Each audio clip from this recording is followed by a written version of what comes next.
I believed my husband Greg and I were on the same page about building a family.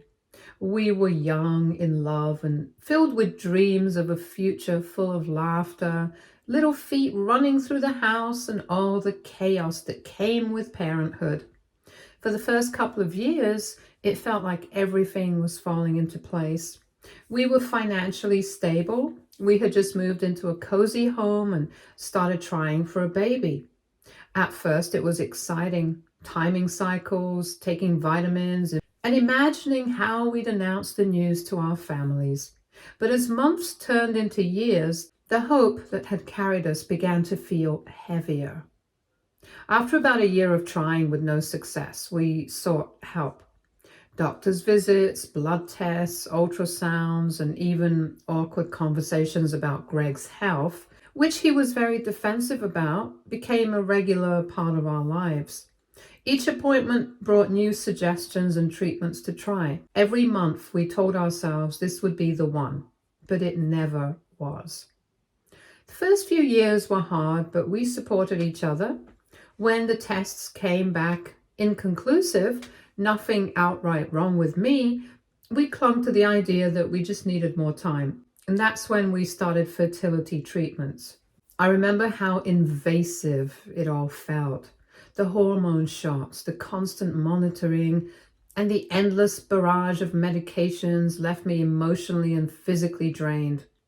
The treatments were expensive, but Greg insisted we couldn't put a price on building our family. I agreed because at the time, I thought we were fighting for the same dream. The first round of treatments failed, then the second, and then the third. Each time I saw that negative test, I felt like I'd been punched in the stomach. I blamed myself, convinced there was something wrong with me that doctors just couldn't find. Greg started pulling away during this time, though I tried to tell myself it was his way of coping. He stopped going to every appointment and became less enthusiastic about discussions of the next steps. One night, after another failed cycle, I broke down. I sobbed in the kitchen. Greg just stared at me from across the room. I told him I didn't know how much more I could take, and for the first time, he admitted he was exhausted too. He said he was tired of living life on a schedule, of hoping for something that felt impossible, and of watching me torture myself emotionally and physically for a dream that seemed out of reach. His words hurt, but I understood. I told him I was willing to take a break from the treatments if that's what we needed. I still wanted a baby, but I didn't want to lose my marriage in the process. But Greg's idea of a break was different from mine. A few weeks later, he sat me down and said he couldn't do it anymore. He didn't just want a break from treatments. He wanted a break from me, from us. He said he was tired of fighting what he called a war we'd always lose. He filed for divorce within the month. I was blindsided. We had spent nearly a decade together, and I thought we were in this as a team. How could he just walk away from everything we'd built, from the life we'd envisioned together? He told me it wasn't just the treatments, it was everything. He said he felt like we were living in a loop of disappointment and that he couldn't see a way out. Looking back, I think he was looking for a scapegoat. He needed someone to blame for his unhappiness, and I was the easiest target. In his mind, I was the one who couldn't give him what he wanted, even though the doctors had never definitively said the issue was mine. The divorce was brutal, not just because of the emotional pain, but also because of the practicalities. We had spent tens of thousands of dollars on fertility treatments, and he made it clear that he felt it was a waste. He didn't say it outright, but his tone and demeanor made it obvious that he held me responsible. After the papers were signed, I was left with nothing but my half of the savings and a gaping hole in my heart. I didn't just lose my husband. I lost the future I'd spent years dreaming about. For months, I couldn't even look at a baby without feeling a mix of sorrow and anger. But as the months passed, I realized I didn't miss Greg as much as I thought I would. The man I had married was kind, patient, and supportive, but the man I divorced was bitter and detached. I missed the version of him that no longer existed, and that realization helped me start to move on. But the first year after the divorce was a whirlwind of emotions. I felt shattered, like I had failed, not just Greg, but myself. The constant cycle of hope and disappointment from our fertility treatments had left scars I wasn't sure would ever heal. I poured myself into my career, taking on new challenges and reconnecting with passions I had put aside during my marriage. My friends who had been sidelined during my years of obsessing over fertility were quick to welcome me back into their lives. They became my lifeline, reminding me that I was more than the label of infertile woman that I had worn like a badge of shame for so long. Around 8 months after the divorce was finalized, I met someone new, Evan. He wasn't the kind of man I usually went for. When Greg had been intense and driven, Evan was calm, kind, and steady. He didn't have a big flashy career or a meticulously laid out 5-year plan. Instead, he had a quiet confidence and a genuine interest in getting to know me for who I was. At first, I was hesitant to let him in. My past with Greg had left me wary of relationships, especially ones that might lead to marriage or, heaven forbid, another round of the emotional roller coaster that was trying to start a family. But Evan was patient. He didn't push me to open up or rush into anything. Slowly, I found myself letting my guard down. Evan and I started spending more time together, dinners at cozy little restaurants, weekend hikes, and quiet nights watching movies on his couch. He made me laugh in a way I hadn't in years, and his gentle encouragement helped me see that I was still capable of love and being loved. About 4 months into our relationship, something unexpected happened. I began feeling unwell, nausea, fatigue, and a strange aversion to my morning coffee. At first, I thought it was just stress or maybe the flu. But when the symptoms persisted, I decided to see my doctor. Sitting in the sterile exam room, I told the doctor about my symptoms, half expecting her to chalk it up to a virus or dietary changes. Instead, she suggested a pregnancy test. I laughed nervously and told her that was impossible. After years of failed fertility treatments, I had accepted that pregnancy wasn't in the cards for me. But the test came back positive. I stared at the doctor in disbelief, waiting for her to tell me it was a mistake. When she didn't, I burst into tears, not just from shock, but from a deep, overwhelming sense of joy. After everything I had been through, I was finally going to have the baby I had dreamed of for so long. Evan was just as stunned as I was when I told him the news. He wrapped me in his arms, a big grin spreading across his face, and told me that this was the best surprise he could have ever imagined. His excitement was contagious, and for the first time in years, I allowed myself to hope. A follow-up appointment with my doctor confirmed the pregnancy was healthy and progressing normally. It was during that visit that I asked a question that had been nagging at me since the positive test result. How was this possible when years of fertility treatments with Greg had failed? The doctor explained that sometimes stress and emotional strain could impact fertility, but then she asked if Greg had ever been thoroughly tested.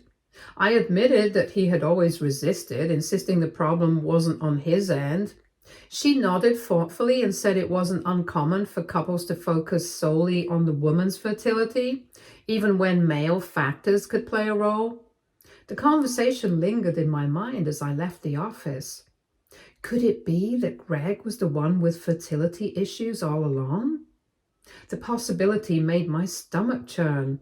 During our marriage, he had been so quick to blame me, so certain that I was the one at fault. I had spent years feeling broken because of his words, only to discover now that the problem might never have been mine. Still, I chose to focus on the present. Evan and I threw ourselves into preparing for the baby, turning his spare room into a nursery and poring over parenting books together. My parents and close friends were over the moon when I shared the news, and their joy only added to my own. I had discussed with Evan that regardless of how new our relationship was, I was determined to go through with this pregnancy. He wouldn't have to take any responsibility in the future if he decided to leave now. But if he wanted to be with me, or the baby, or the both of us, he could be open with his feelings. After waiting for so long, this pregnancy was a miracle to me. As the weeks passed, the thought of Greg lingered at the back of my mind. Part of me wanted to reach out and to tell him about the pregnancy and the doctor's comments about male infertility. Not to rub it in his face, but to give him the chance to reflect on his actions and perhaps seek answers for himself. But another part of me wanted to keep this chapter of my life completely separate from him. In the end, I decided not to tell him. This pregnancy was my miracle, my fresh start, and I didn't want anything or anyone to overshadow it. With each passing day, my excitement grew. The baby's first kicks were like tiny reminders of how far I had come and how much I had overcome. Still, I couldn't help but wonder if Greg would eventually find out about the pregnancy through mutual friends or social media. And if he did, how would he react? Would he feel regret for the way he had treated me? Or would he remain the same arrogant, self-centered man who had walked away when things got tough? For now, I chose not to dwell on it. My focus was on the future, on the baby growing inside me, the new life I was building with Evan, and the happiness that had finally found its way back into my life. Update 1. The first hint that Greg had heard about my pregnancy came through a mutual friend. One evening, while scrolling through my messages, I noticed one from Sarah, a former colleague of Greg's whom I stayed friendly with. She congratulated me on the pregnancy, adding that Greg had reached out to her, seemingly fishing for information about my new life. My stomach tightened. It wasn't entirely surprising, but I had hoped to keep him as far away from this new chapter of my life as possible. A week later, my phone lit up. It was Greg. I answered out of curiosity. His tone was sharp, almost accusatory, as he asked if the rumors were true. Was I really pregnant? I told him calmly that I didn't see how it was any of his business. But yes, I was expecting. There was a long pause, and then he erupted, accusing me of lying during our marriage. He said that I must have known all along that there was nothing wrong with my fertility, and that I had wasted years of his life and thousands of dollars on unnecessary treatments. His voice dripped with anger and disbelief as he insisted that I explain myself. I took a deep breath, willing myself to stay composed. I reminded him that I had undergone tests during our marriage and that every doctor we'd seen had focused on me because he had always refused tests for himself. I added that my current pregnancy wasn't proof of anything other than the fact that circumstances had changed. And maybe it was time for him to take a closer look at his own health, instead of jumping to conclusions. Greg scoffed, accusing me of deflecting. He said I had fooled him into believing I was the problem and that I owed him answers. I told him I had nothing else to say and ended the call. Update 2. I thought that would be the end of it, but I should have known better. A few weeks later, Greg called again, this time sounding more subdued. He admitted that he'd gone to a doctor and undergone tests for the first time. The results, he said, confirmed that he had a low sperm count and motility issues, factors that would have made conception nearly impossible without advanced intervention. Hearing him admit it out loud should have felt relieving, but instead, It stirred a mix of emotions. I thought back to all the years I had spent blaming myself, the countless nights I had cried alone, and the way his impatience and anger had chipped away at my confidence. It was hard not to feel a surge of resentment, knowing that all of it could have been avoided if he had just been willing to consider the possibility that he wasn't perfect. But Greg wasn't calling to apologize. Instead, he doubled down on his anger, telling me that I owed him for all the money we had spent on fertility treatments during our marriage. He argued that since the issue had been his all along, the money had been wasted and I was responsible for reimbursing him. I was stunned. It was as though he couldn't see the irony of the situation. Not only had he refused to consider his own role in our infertility struggles, but now he was trying to shift the blame and the financial burden onto me. I told him that the treatments were a joint decision made during our marriage when we both believed they were necessary. I reminded him that we had shared the emotional and financial costs, just as we had shared the hope of starting a family. If he now saw those treatments as a waste, that was on him, not me. Greg didn't take kindly to my refusal. He accused me of being selfish and ungrateful, claiming that he had sacrificed so much for me during our marriage and that I was now reaping the rewards without him. He even hinted that he might take legal action if I didn't pay him back the $50,000 he claimed to have spent alone. The conversation left me shaken, but I refused to let his threats overshadow my happiness. I spoke to Evan about it that evening, and he was as supportive as ever. He reminded me that Greg's behavior was a reflection of his own insecurities and failures, not mine. Still, I couldn't help but feel a lingering sense of frustration. Greg's inability to take responsibility for his actions had been a reoccurring theme in our marriage, and now it seemed he was determined to carry that pattern into our post-divorce lives. Update 3. As you all know, Greg's harassment started small, with a few emails and text messages repeating the same demand. Pay him back the $50,000 he claimed I owed for the fertility treatments during our marriage. He insisted that since the issue wasn't mine, I should shoulder the financial responsibility for what he now deemed a waste of time and money. At first, I ignored him, hoping he would lose steam and move on, but Greg wasn't the kind of man to let things go easily. Within days, his tone shifted from accusatory to downright threatening. He sent messages warning that if I didn't reimburse him, he would take me to court. He claimed he had receipts and proof of every dollar spent, and he was prepared to expose me as a liar who had taken advantage of him. The threats rattled me more than I wanted to admit, even though I knew his claims were baseless. The idea of a legal battle while preparing for a baby felt overwhelming. I needed clarity and protection, so I reached out to my lawyer, Helen, for advice. Helen listened patiently as I explained the situation, her calm demeanor a stark contrast to my growing anxiety.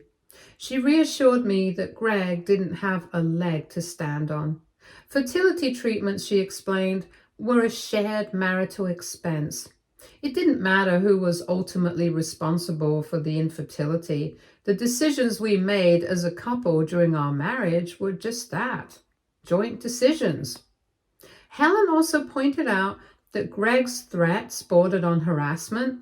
She advised me to start documenting everything, every text, email, voicemail, and social media message he sent. If he continued to escalate, she said, we could consider sending a formal cease and desist letter. Her words were a relief, but they also reignited a sense of anger. For years, I had allowed Greg to control the narrative of our relationship, to make me feel small and responsible for every problem we faced. This time, I wasn't going to let him bully me into submission. The next time Greg emailed me, attaching screenshots of receipts from clinics and doctors, I forwarded it straight to Helen. She drafted a firm response reminding him that I was under no obligation to reimburse him for shared marital expenses and warning him to cease contact immediately unless it was through legal channels. Greg, of course, didn't take the warning well. His emails became more erratic, accusing me of manipulating the system and threatening to ruin me if I didn't comply. He even hinted that he might show up at my house to discuss things in person, which sent a chill down my spine. I talked to Evan about everything that was happening, and his support was unwavering. He told me that Greg's behavior was nothing more than the tantrum of a man who couldn't accept his own failures. Evan also suggested that we invest in a home security system, just in case Greg decided to make good on his threat to show up unannounced. With Helen's help, I filed a police report to document the harassment. While it didn't lead to immediate action, having an official record of Greg's behavior gave me a sense of security. I also blocked his number and set up filters on my email to ensure his messages went straight to a folder I rarely checked. Despite all this, Greg found new ways to escalate. He started contacting mutual friends and even some of my family members, spinning a sob story about how I had cheated him out of tens of thousands of dollars. He painted himself as the victim of a conniving ex-wife who had deliberately lied about her fertility to milk him for money. It was infuriating to hear about the lies he was spreading, but I reminded myself that the people who mattered, the ones who truly knew me, wouldn't believe his nonsense. And sure enough, many of the friends he tried to rope in reached out to me directly, offering their support and expressing disbelief at Greg's antics. One particularly infuriating moment came when my cousin Janet called to tell me that Greg had shown up at a family barbecue she was hosting, uninvited, and spent the evening ranting about how I had destroyed his life. Janet, who had never liked Greg to begin with, promptly asked him to leave and assured me that no one in the family was taking him seriously. Still, the constant drama took a toll. I hated the idea of Greg's negativity hanging over my pregnancy, a time that should have been filled with joy. Evan reminded me to focus on the positive, to remember that Greg's desperation was a sign that I had taken back control of my life. Helen eventually sent a cease and desist letter to Greg, warning him that any further attempts to contact me or involve third parties would result in legal action. She also reminded him that harassment was a serious offense and that his behavior could have consequences far beyond what he intended. The letter seemed to work, at least temporarily. For a few weeks, there was blessed silence. No emails, no phone calls, no dramatic stories from mutual friends. I started to breathe a little easier, focusing on preparing for the baby and enjoying the peace that had been missing for so long. But Greg wasn't one to go down quietly. Just as I was beginning to think the storm had passed, he found a new angle. He sent a letter this time through his own lawyer, stating that he was considering filing a lawsuit for emotional distress caused by my alleged deception during our marriage. Helen laughed when she read the letter, calling it a desperate attempt to scare me into compliance. She assured me that the claim had no legal merit and advised me to continue ignoring Greg's antics unless he actually followed through with a court filing, which she doubted he would. Sure enough, the threat turned out to be an empty one. Greg didn't have the resources or the evidence to back up his claims, and after a few more weeks of silence, it became clear that he had finally given up, or at least retreated to lick his wounds. The experience was exhausting, but it also reinforced something I had learned over the past year. I was stronger than I had ever given myself credit for. Greg's attempts to intimidate and manipulate me had failed because I refused to let him dictate my life any longer. Update 4. The questions started rolling in shortly after my last update, and I was overwhelmed by the response. Many of you were curious about the logistics of what had happened since the divorce, especially concerning the house I had lived in with Greg. Some of you asked who got the house after the split. Others were wondering where Evan and I were now staying. To clear that up first, the house I had lived in with Greg wasn't actually ours to claim. It belonged to his mother, my former mother-in-law. Greg and I had lived there as part of a long-standing arrangement where his mother allowed us to stay in the house without paying rent as long as we kept up with maintenance and treated it like our own. It was never officially in either of our names. When Greg and I split, it didn't exactly go to either of us. Greg tried to claim the house as his own in the aftermath, but he was technically a tenant, not the owner. His mother, understandably, wanted to avoid the drama and simply sold the place off. It wasn't something I fought for, mostly because I knew I had no legal right to it, and emotionally I was ready to walk away from everything that reminded me of my failed marriage. As for where Evan and I are living now, we're staying in Evan's house. It's a cozy place in a quiet neighborhood, and it feels like a fresh start in every sense. Evan had been living there for a while before we met, and it's actually one of the reasons I felt so comfortable and safe moving in with him so quickly. He wasn't just offering me a place to stay. He was offering me the security and stability I had craved for so long. Many of you were curious about how Greg knew where I was living now, especially given that I had gone to great lengths to block his contact. Well, it turns out that mutual friends and family had shared that information with him. It's not like I was broadcasting my new address, but a few people who didn't see Greg's actions as unreasonable, decided to pass that info along. It wasn't a huge surprise, but it still irked me to know that my privacy had been invaded by people who should have known better. One of the most unexpected parts of this whole ordeal came when my father reached out to me. We hadn't talked much in the years before the divorce, and after everything that happened with Greg, I had expected him to be a source of comfort. But when he found out about Evan and me, he started voicing concerns. Dad wasn't one for subtlety. He came straight out and asked if I was sure about this relationship with Evan, especially with the pregnancy and everything that had happened with Greg. He told me he didn't want me rushing into something just because I was desperate for a family. I understood the concern, but at that moment I wasn't about to let his worries influence my decisions. I told him I wasn't desperate for a family. I was building one, a healthy, supportive family with Evan, who cared for me in a way Greg never had. I wasn't rushing. I was embracing the new chapter in my life, and I was finally doing it on my terms. I reassured him that I knew what I was doing. I wasn't trying to fill any void with Evan.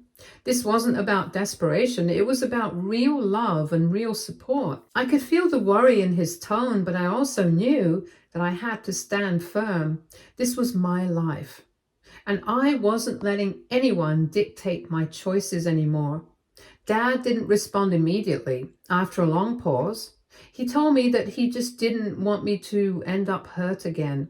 He added that he didn't trust people like Evan, not right off the bat. I knew where he was coming from. He had seen the way Greg treated me, and he had witnessed the emotional roller coaster of our marriage, but I wasn't about to let that cloud my judgment about Evan. I told him that I appreciated his concern, but that I had to live my own life. I had learned from the past, and I wasn't about to make the same mistakes again. My dad didn't say much after that, but I could tell he wasn't fully convinced. He still had his doubts, and I knew it would take time for him to come around, but I also knew that this was my life, and I had to live it on my terms, not his. My mother, on the other hand, was a little more understanding. She had been a rock for me during the divorce, and she knew just how hard the years with Greg had been. When I told her about Evan, she was happy for me, but still voiced some concern about the timing of everything. She told me that she just didn't want me to get too overwhelmed with everything at once. A pregnancy, a new relationship, it was a lot, especially so soon after everything with Greg. I could see where she was coming from. The timing wasn't ideal, but I wasn't overwhelmed. I was excited.